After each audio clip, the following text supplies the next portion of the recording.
વરાછા વિધાનસભાના ધારાસભ્ય કુમાર કાનાણીનો વધુ એક લેટર વરાછા ઓવરબ્રિજથી સરથાણા ઓવરબ્રિજ નીચે ચાલતી ગેરપ્રવૃત્તિને લઈને લખ્યો હતો અને લેટર સુરત શહેર પોલીસ કમિશનર અને સુરત પાલિકા કમિશનર પાસે લિખિતમાં જવાબ માંગ્યા કુમાર કાનાણીનું નિવેદન સામે આવ્યું।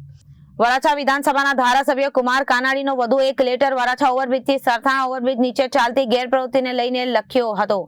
લેટર સુરત પોલીસ કમિશનર અને સુરત પાલિકા કમિશનર પાસે લેખિતમાં જવાબ માંગ્યો હતો। કુમાર કાનાણીનું નિવેદન વર્ષોથી બ્રિજ નીચે ડ્રગ અફીણ ગાંજા જેવા માદક પદાર્થોનું વેચાણ થાય છે।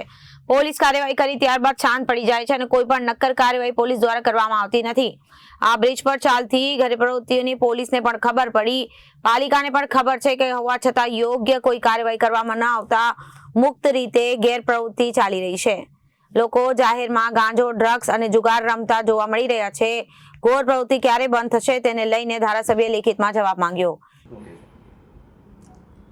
વરાછા રોડ એ સુરત શહેરનો મુખ્ય પ્રવેશ દ્વાર છે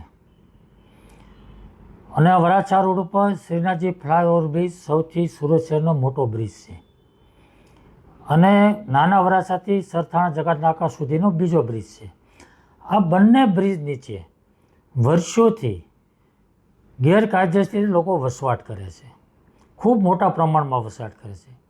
આ બ્રિજ નીચે અનેક વાહનો, સંખ્યાબંધ વાહનોનું દબાણ પણ હોય છે, જેસીબી, મોટા ટ્રક, ટેમ્પાઓ, ટ્રેક્ટરો, એના કારણે ખૂબ ભયંકર ગંદકી પણ થાય છે।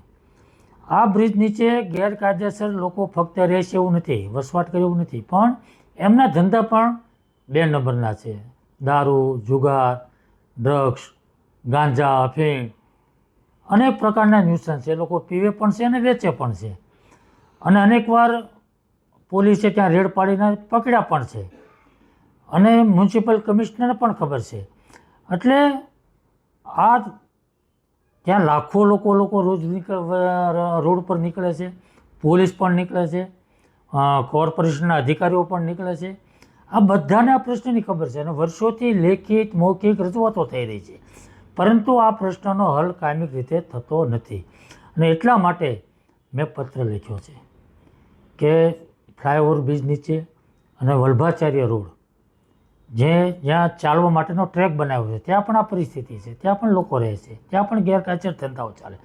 તો આ બંને રોડ ઉપર આ ન્યુસન્સ દૂર થવું જોઈએ, એની સામે કડક કાર્યવાહી થવી જોઈએ અને કાયમિક હલ થવો જોઈએ અને એટલા માટે મેં મ્યુનિસિપલ કમિશનર અને પોલીસ કમિશનરને બંનેને પત્ર લખ્યો છે કે બંને સંકલન કરી સંયુક્ત રીતે આ કાર્યવાહી કરી અને કાયમિક ધોરણે આ પ્રશ્ન હલ કરવા માગો છે કે કેમ અને કેટલા દિવસમાં હલ કરવા માગો છો એનો લેખિત જવાબ મેં માગ્યો છે, એટલા માટે મેં આ પત્ર લખ્યો છે। Reporter Arvind Rathod, Janadesh news, Surat.